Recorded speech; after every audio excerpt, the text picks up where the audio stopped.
that promise of tomorrow, it's a place we all know.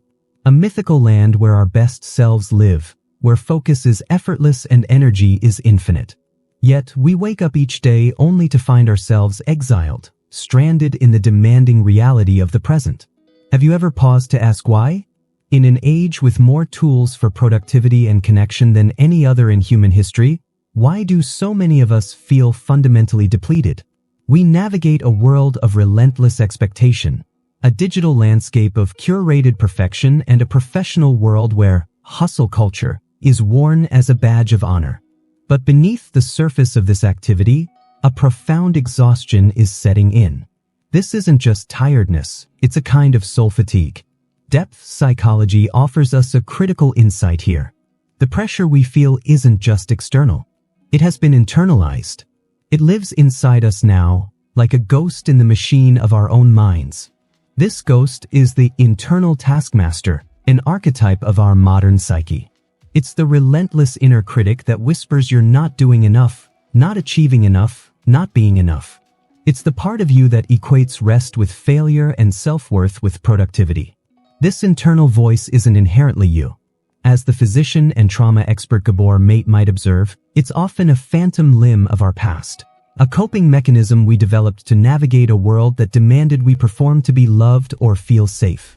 Our addiction to the endless scroll on our phones isn't just boredom. It's a subconscious flight from the anxiety this inner taskmaster creates. It's a form of digital dissociation, a way to numb the discomfort of a mind at war with itself. We are caught in a paradox. We exhaust ourselves trying to build a better life, only to become too tired to live it. The famous speaker Jim Rohn once said, "Discipline is the bridge between goals and accomplishment." But what if the architect of that bridge is driven by fear? What if the fuel for its construction is anxiety? The bridge will inevitably lead to burnout. So, the true journey doesn't begin with forcing ourselves to work harder. It begins with asking a different question. Who or what is giving the orders? True discipline isn't about blindly obeying the ghost in the machine.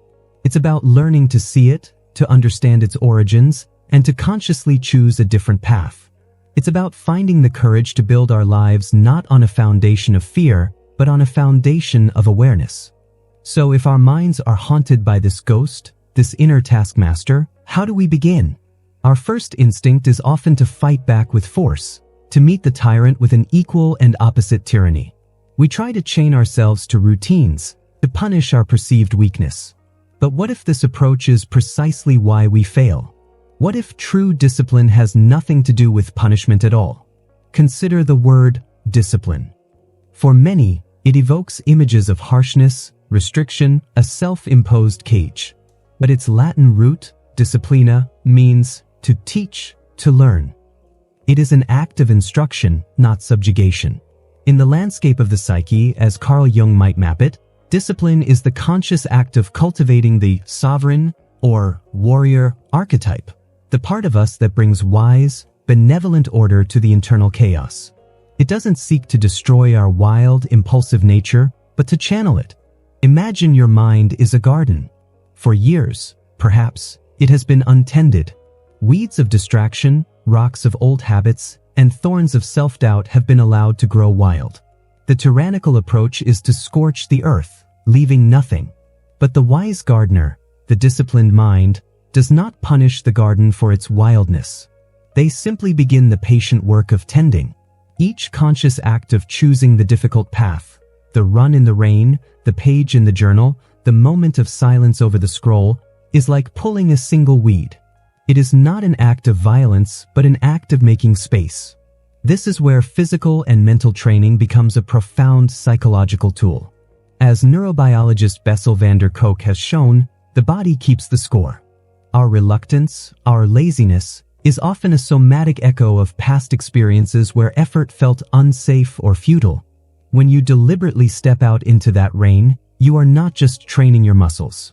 You are sending a new, powerful message to your nervous system. You are telling your body, on a cellular level, I can withstand discomfort. I am the one in charge here. I am safe in my own leadership. This isn't about winning a war against a lazy part of yourself. It's about integrating it. It's the compassionate inner parent guiding the reluctant inner child, showing it that there is profound strength and self-trust waiting on the other side of discomfort. As Tony Robbins said, it's not what we do once in a while that shapes our lives, but what we do consistently.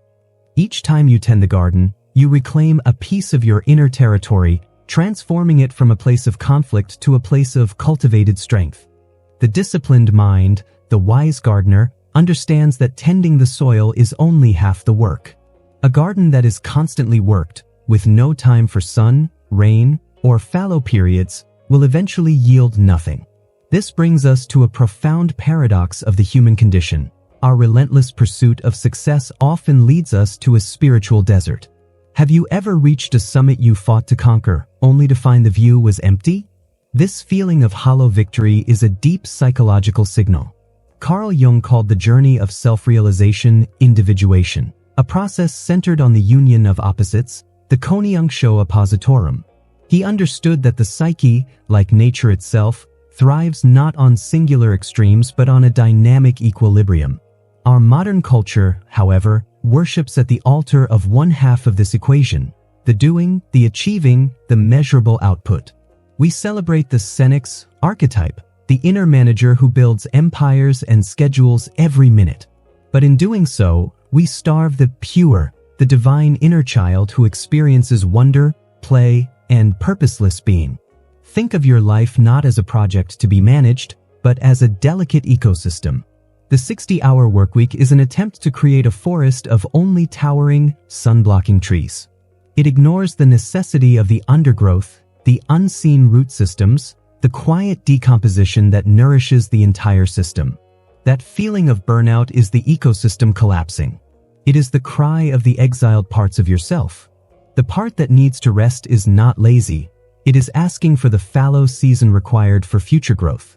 The part that wants to play is not frivolous. It is the source of your creativity and vitality. This is why, as James Clear noted, you fall to the level of your systems. A system built only for output is a system designed for collapse. True balance is not a static 50-50 split between work and rest. It is a dynamic dance. It is the art of becoming a skilled tightrope walker, constantly making micro-adjustments, sensing when to lean into effort and when to lean back into ease. The system you build is the balancing pole you carry. It must have weighted ends for both doing and being, for the striving and the surrender. The goal, then, is not to simply work less, but to live more wholly. It is to consciously design a life that honors the sacred rhythm of effort and rest, of outer achievement and inner nourishment. For it is in the fertile silence between the notes that the music of a meaningful life is truly found. So we seek balance, this dynamic dance between effort and rest.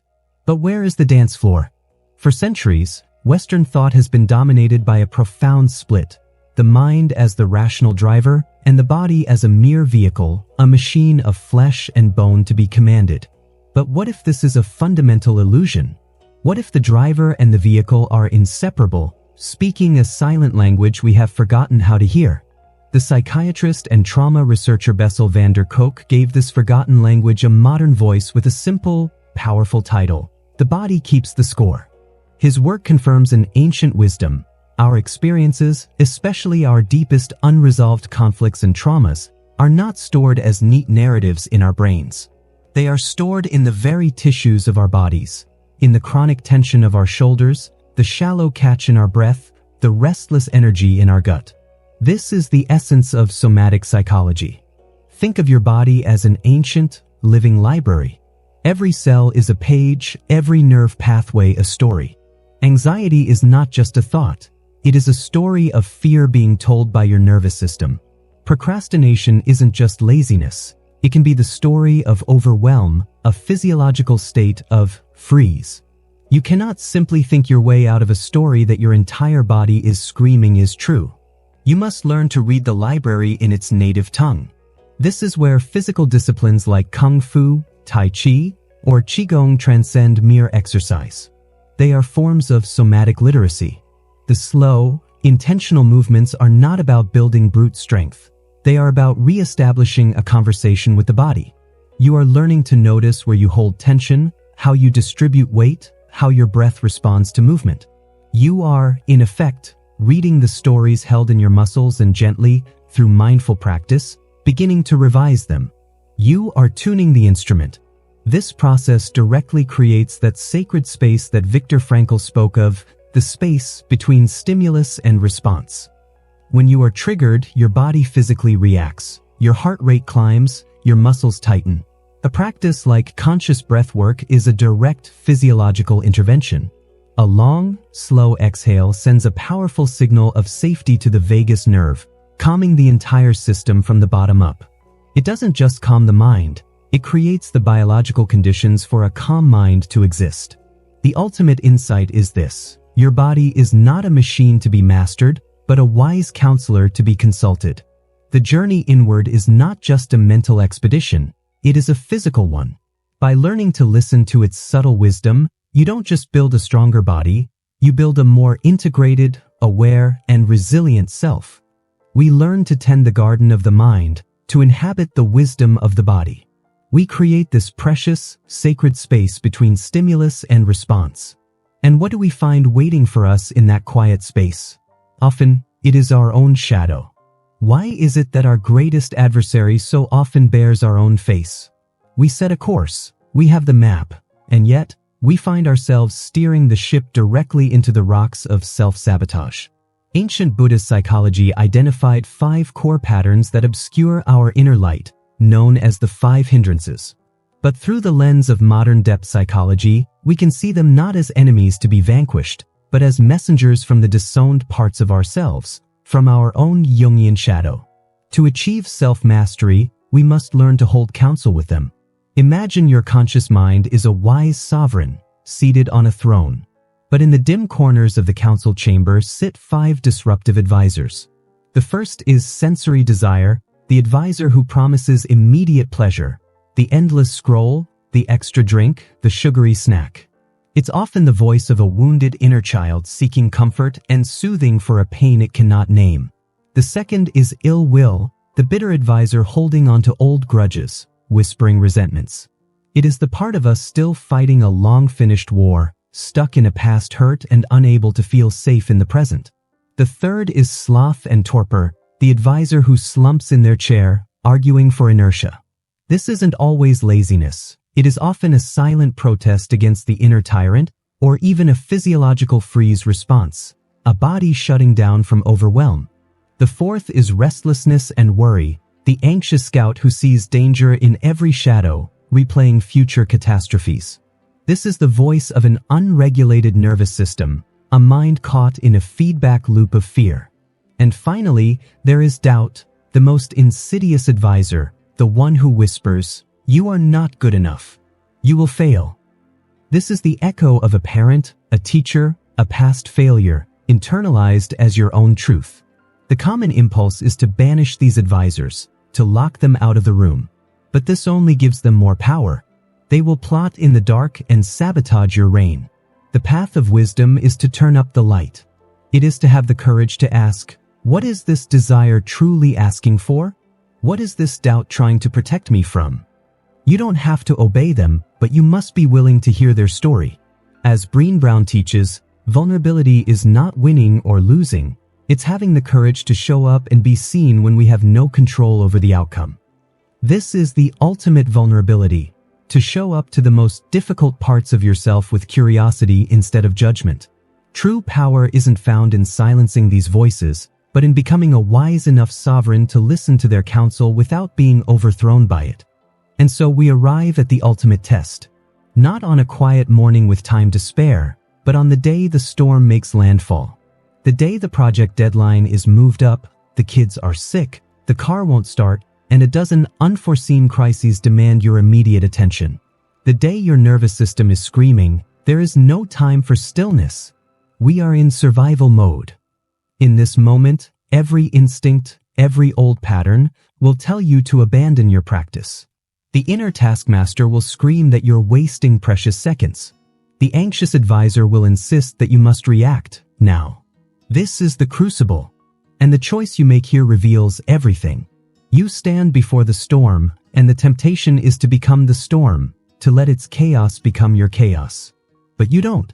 Instead, you make a different choice. A quiet rebellion. You close the door. You sit down for just 3 minutes. You ignore the screaming phone and you follow your breath. You are not fighting the storm. You are not denying its existence.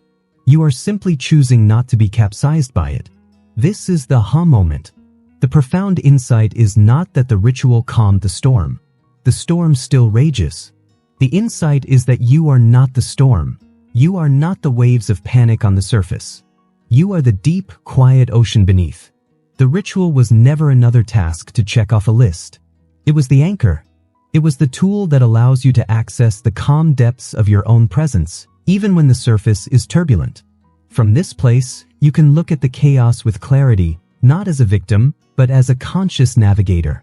Eckhart Tolle stated it perfectly. The primary cause of unhappiness is never the situation but your thoughts about it. The practice is what allows you to find that space between the situation and your thoughts, to see the waves without becoming them. You realize that your discipline, your balance, your mind-body connection, they were never for the easy days. They were being forged for this day. This is the moment your practice pays you back, not by changing the world outside, but by fundamentally securing the world within. To know this truth in a fleeting moment of insight is one thing. To live it, to embody it as your default state of being, is the journey of a lifetime. The storm will always return. So how do we build the anchor? How do we practice diving beneath the waves, not just in crisis, but as a daily ritual of remembrance? The answer, like all profound truths, is both simple and deeply challenging. It begins not with a massive life overhaul, but with a small, sacred commitment to yourself each morning. A ritual designed to embody the principles we've explored. It has 3 parts. First, activate the body. This could be 2 minutes of deep, conscious breath work or a brief, bracing cold shower. This is not about punishment. It is the practice of mind-body connection. You are starting your day with a direct, compassionate conversation with your nervous system, reminding it that it is safe and resilient. Second, clarify the mind. Take 5 minutes with a journal. You are not writing a masterpiece. You are holding counsel with your inner obstacles. Write down one thing you are grateful for to anchor yourself in presence. Then, give a voice to the advisors of doubt and worry by writing down your top 3 priorities for the day. This act of choosing what matters brings the order of the wise sovereign to the potential chaos of the day. This simple, powerful sequence is the foundation. And I want to invite you not to perfect it, but to experiment with it. I invite you to the 7-Day Discipline Challenge. Not a test of willpower, but a sacred experiment in awareness. For 7 days, gift yourself these few minutes. The goal isn't to do it perfectly. The goal is simply to show up and observe what shifts within you. This path is not about becoming an invulnerable hero. It is about becoming a more deeply, vulnerably human being. One who can navigate both the storms and the sunlight with presence and grace. It is the slow, steady work of coming home to yourself. If this journey resonates with you, like this video as a signal of your own intention.